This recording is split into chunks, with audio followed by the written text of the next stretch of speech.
ছাত্ৰ-ছাত্ৰীসকল আজি মই তোমালোকৰ বাবে ষষ্ঠ শ্ৰেণীৰ বিজ্ঞানৰ পাঠ্যপুথিৰ তৃতীয় পাঠ সুস্বাস্থ্যৰ বাবে খাদ্য পাঠটোৰ সম্পূৰ্ণ অনুশীলনী প্ৰশ্নোত্তৰ আলোচনা কৰিবলৈ আগবাঢ়িছোঁ।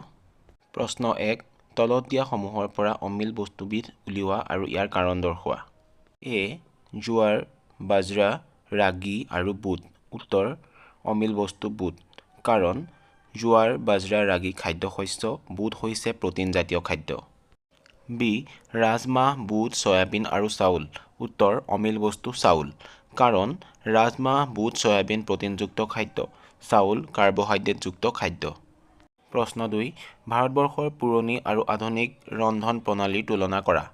উত্তৰ আগতে মাটিৰ চৌকাত মাটি বা পিতলৰ পাত্ৰ ব্যৱহাৰ কৰি ৰন্ধন কাৰ্য কৰা হৈছিল। বৰ্তমান সময়ত ৰন্ধনৰ বাবে বিভিন্ন সঁজুলি যেনে gas stove, oven, air fryer আদি ব্যৱহাৰ কৰা হয়। আনহাতে আজিকালি মাটিৰ পাত্ৰৰ সলনি প্ৰেছাৰ কুকাৰ আদিৰ দৰে কম সময়ত ৰান্ধিব পৰা সঁজুলি ব্যৱহাৰ কৰা হয়। আগৰ দিনত খোৱা বস্তু বটিবলৈ শিলপতা আৰু খুন্দিবলৈ উৰাল আৰু ঢেঁকী ব্যৱহাৰ কৰা হৈছিল আৰু বৰ্তমান আমি বৈদ্যুতিক গ্ৰাইণ্ডাৰ ব্যৱহাৰ কৰোঁ। প্ৰশ্ন 3 সকলো সোৱাদযুক্ত খাদ্য পুষ্টিকৰ নহয় আৰু সকলো পুষ্টিকৰ খাদ্যই সোৱাদযুক্ত নহয়। আলোচনা কৰা। উত্তৰ সকলো সোৱাদযুক্ত খাদ্য পুষ্টিকৰ নহয় আৰু সকলো পুষ্টিকৰ খাদ্যই সোৱাদযুক্ত নহয়। উদাহৰণস্বৰূপে কেক, বিস্কুট, চকলেট ইত্যাদি সোৱাদযুক্ত হ'লেও ই পুষ্টিকৰ খাদ্য নহয় আৰু অতি ভক্ষণ স্বাস্থ্যৰ বাবে হানিকাৰক।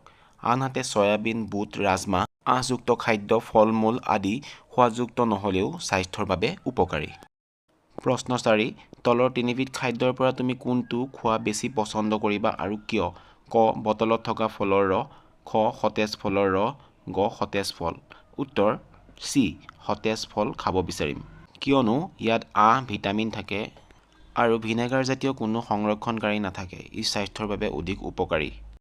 প্ৰশ্ন 5 চেনি এবিধ শৰ্কৰাযুক্ত খাদ্য।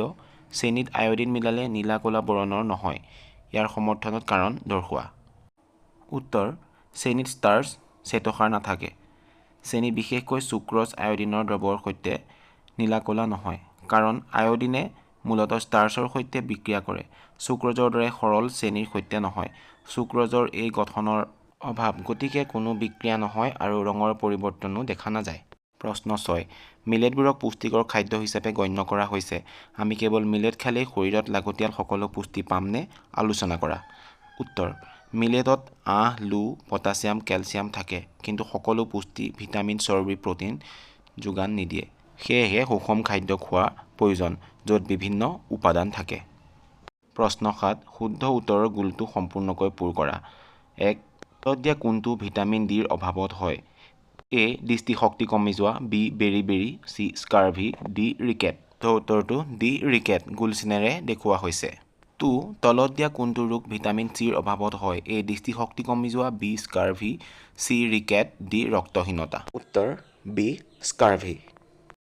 3 তলত দিয়া কোনটো ভিটামিন এৰ অভাৱত হয়? এ দৃষ্টিশক্তি কমি যোৱা, বি হাড় আৰু দাঁত ক্ষয় হোৱা, চি বেৰি-বেৰি, ডি স্কাৰ্ভি। উত্তৰ হৈছে এ দৃষ্টিশক্তি কমি যোৱা। 4 তলত দিয়া কোনটো ৰোগ লোৰ অভাৱত হয়? এ ৰক্তহীনতা, বি দৃষ্টিশক্তি কমি যোৱা, চি বেৰি-বেৰি, ডি স্কাৰ্ভি। উত্তৰ এ ৰক্তহীনতা। প্ৰশ্ন 8 তলত দিয়া উপাদান সমৃদ্ধ খাদ্যবোৰৰ প্ৰতিটোৰে দুটাকৈ নাম উল্লেখ কৰা। উত্তৰ এ স্নেহ পদাৰ্থযুক্ত খাদ্য, ৰঙালাও, বাদাম, বি শ্বেতসাৰযুক্ত খাদ্য, চাউল, আলু, চি আঁহজাতীয় খাদ্য, গাজৰ, মূলা, ডি প্ৰটিনযুক্ত খাদ্য, দাইল, সয়াবিন। ধন্যবাদ মৰমৰ ছাত্ৰ-ছাত্ৰীসকল। তোমালোকৰ পাঠটোৰ ওপৰত থকা খোকোজা দূৰ কৰিবলৈ হ'লে আমাক কমেণ্ট যোগে জনাব পাৰিবা। আমি প্ৰয়োজনত তোমালোকক আৰু সহায় কৰিম। পাঠৰ মাজৰ প্ৰশ্ন তোমালোকক লাগিলে আমাক জনাবা। আমি ভিডিঅ' আকাৰে তোমালোকক দিম।